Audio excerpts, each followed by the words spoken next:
જગતમાં પરમાત્માએ પોતાનું સ્વરૂપ છુપાવી રાખ્યું છે, પણ નામ પ્રગટ રાખ્યું છે. પરમાત્મા દેખાતા નથી, પણ પરમાત્માનું નામ દેખાય છે. ઈશ્વરનું નામ પકડી રાખો.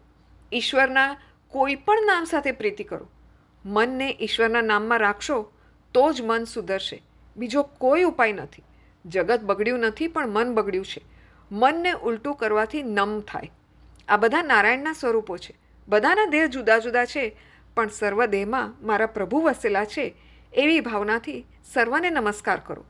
જે સર્વમાં નારાયણના દર્શન કરે છે, જે હૃદયથી નમે છે, તેનું મન શુદ્ધ થાય છે. અનેક જન્મોથી બગડેલું મન જલ્દી સુધરતું નથી. કપિલ ભગવાન દેવહૂતિને સાવધાન કરે છે. માતાજી, સત્સંગ કરવાથી બગડેલું મન શુદ્ધ થાય છે. રોજ નિયમિત સત્સંગ કરો. સંગનો રંગ મનને લાગે છે. જ્ઞાન વૈરાગ્યમાં જે આગળ વધ્યા છે તેવા સંતોનો મનથી સત્સંગ કરો. દેવહૂતિ કહે છે, સત્સંગ કરવાની તો ઘણી ઈચ્છા થાય છે, પણ જગતમાં સાચા સંત મળતા જ નથી. કપિલ નારાયણ કહે છે, માતાજી, જગતમાં સંત મહાત્માઓનો તોટો નથી. દરેક ગામમાં એક સાચા સંત હોય છે. એક પતિવ્રતા સ્ત્રી પણ હોય છે. સતી અને સંત આ બેના આધારે આ ધરતી ટકી રહી છે. પાપ ઘણું વધ્યું છે, પણ સતી અને સંત ધરતીને સાચવે છે. સંતને ઓળખવા ઘણા કઠિન છે. સંતની પરીક્ષા કરવા કરતાં તમે સંત થવાનો પ્રયત્ન કરો. તમે સંત બનશો તો ભગવાન આપોઆપ તમને સંતના દર્શન કરાવશે. એકનાથ, તુકારામ, નરસિંહ ગૃહસ્થાશ્રમી હતા. તેઓ ઘરમાં રહીને સંત થયા હતા. સંતના લક્ષણો જીવનમાં ઉતારો તો સંત થશો. સત્સંગ વગર સુખ મળતું નથી. સંત થયા વિના સાચા સંત મળતા નથી. જેવી દ્રષ્ટિ રાખો તેવી સૃષ્ટિ બને છે. આ માટે આપણે રામાયણનો એક પ્રસંગ જોઈએ. એકનાથજી અને હનુમાનજીનું દ્રષ્ટાંત. એકનાથ મહારાજ રામાયણના સુંદરકાંડની કથા કરી રહ્યા હતા. આ સુંદરકાંડમાં સઘળું સુંદર છે. સુંદરકાંડનું નામ સુંદર એટલા માટે જ રાખ્યું છે કે હનુમાનજીને તેમાં માતાજીની પરાભક્તિના દર્શન થયા છે. બ્રહ્મચર્ય અને રામ નામની શક્તિ હોય તો દરિયો, આ સંસાર સાગર ઓળંગાય છે. હનુમાનજી જેવા હોય તે જ આ દરિયો ઓળંગી શકે. દરિયો ઓળંગી હનુમાનજી સીતા માતાની શોધમાં અશોક વાટિકામાં આવ્યા છે. એકનાથજી મહારાજે કથામાં કહ્યું, હનુમાનજી અશોકવનમાં આવ્યા ત્યારે ત્યાંના ફૂલ છોડો ઉપર ધોળા ફૂલ ખીલી રહ્યા હતા. એકનાથજીની આ કથા હનુમાનજી સાંભળવા આવ્યા હતા. તેમણે તરત પ્રગટ થઈ વિરોધ કર્યો, મહારાજ, તમે ખોટું કહી રહ્યા છો. એ વખતે મેં મારી સગી આંખોએ જોયું હતું કે ફૂલો ધોળા નહીં પણ રાતા હતા. ત્યારે એકનાથ મહારાજે કહ્યું, હનુમાનજી, તમે મારા કહેવા ઉપર ખોટું લગાડશો નહીં. હું તો મારા સીતારામને રીઝવવા માટે કથા કરું છું. મને જેવું દેખાય છે તેવું વર્ણન હું કરું છું. છેવટે આ ઝઘડો રામજી પાસે ગયો. ત્યારે શ્રી રામ કહે, તમે બંને સાચા છો. અશોક વાટિકામાં બધા છોડો અને વૃક્ષો ઉપર ધોળા ફૂલો જ હતા, પરંતુ તે સમયે હનુમાનજીની આંખો ક્રોધથી લાલચોળ થઈ હતી, એટલે તેમને ફૂલો રાતા દેખાયા. જેવી મનુષ્યની દ્રષ્ટિ હશે તેવી તેને સૃષ્ટિ દેખાશે. દુર્યોધનને જગતમાં કોઈ સંત ન દેખાયો, તેને તો બધા દુર્જન જ લાગ્યા. અને યુધિષ્ઠિરને જગતમાં કોઈ દુર્જન ન દેખાયો, તેમને બધા સજ્જન લાગ્યા. સંતની પરીક્ષા મનોવૃત્તિથી થાય છે.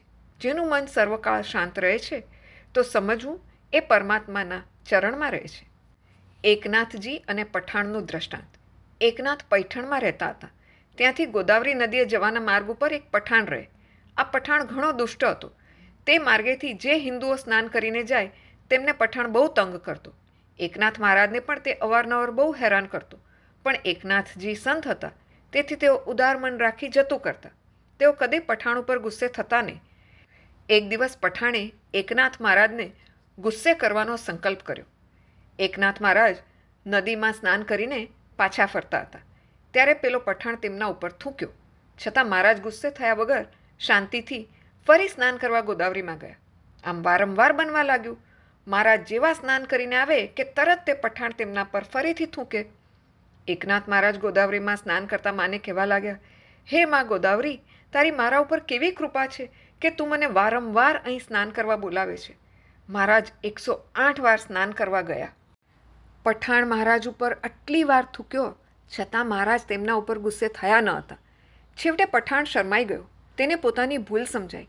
તે એકનાથ મહારાજના પગ પકડી અને પોતાના અપરાધની માફી માગતા બોલ્યો, મહારાજ, મને માફ કરો. હું આપને ઓળખી શક્યો નહીં. આપ સાચા સંત છો. આપ ભગવાન છો. હું અજ્ઞાની છું, તેથી જ આપને ઓળખી શક્યો નહીં અને મારાથી આપના તરફ બેહુદું વર્તન થઈ ગયું. ત્યારે એકનાથજી કહે છે, ભાઈ, તે જે કર્યું તે સારું જ કર્યું છે. તે માટે મને જરાય દુઃખ નથી. તારે લીધે તો મને આજે ગોદાવરીમાં 108 વાર સ્નાન કરવાનું પુણ્ય મળ્યું છે. સુખ દુઃખ, માન અપમાન, લાભ હાનિ એની અસર સંતોના મન ઉપર થતી નથી. સંતો સંસારના સુખ દુઃખને, માન અપમાનને મહત્ત્વ આપતા નથી. સુખ મળે તો રાજી થતા નથી અને દુઃખ મળે તો હાય હાય કરતા નથી. સંતોની સહનશક્તિ કંઈ અલૌકિક જ હોય છે. અનુકૂળ પરિસ્થિતિમાં મનને શાંત રાખે તે શાંતિ સાચી નથી.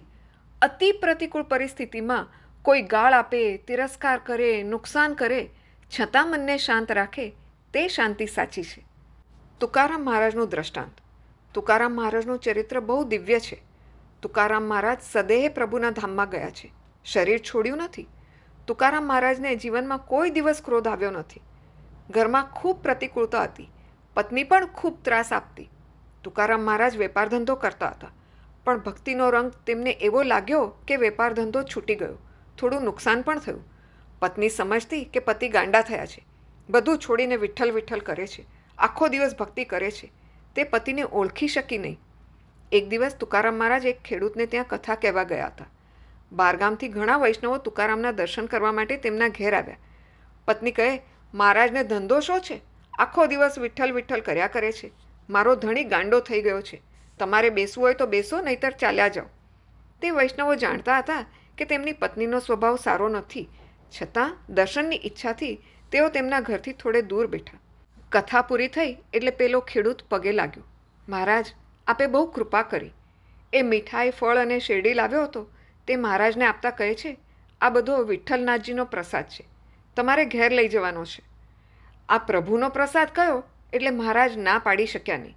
કથામાં એક ભાઈ બેઠો હતો. તે દોડતો મહારાજને ઘેર પહોંચી ગયો ને તેમની પત્નીને કહે છે, આજે મહારાજને કથા નિમિત્તે મીઠાઈ, ફળ, શેરડી વગેરે મળેલ છે. તુકારામ મહારાજની પત્ની તેમની પ્રતીક્ષા કરવા લાગી. તુકારામ મહારાજ આ બધું લઈને ઘેર આવતા હતા ત્યાં રસ્તામાં ઘણા ભક્તો મળ્યા. દરેકને મીઠાઈ અને ફળ આદિ વહેંચતા વહેંચતા ઘેર આવ્યા ત્યારે હાથમાં ફક્ત શેરડી જ રહી હતી. આ જોઈને પત્નીનો મિજાજ ગયો. તે જેમ આવે તેમ મહારાજને બોલવા લાગી, પતિનો તિરસ્કાર કરવા લાગી. છતાં મહારાજ શાંત ચિત્તે ગાલમાં હસતા રહ્યા. તેમના મન ઉપર જરાય અસર થઈ નહીં. એ તો મનથી ભગવાનના ચરણોમાં હતા. આ તો મારા ઠાકોરજીની લીલા છે. ભગવાન કદાચ મારી પરીક્ષા કરતા હશે કે તુકારામની ભક્તિ સાચી છે કે ખોટી.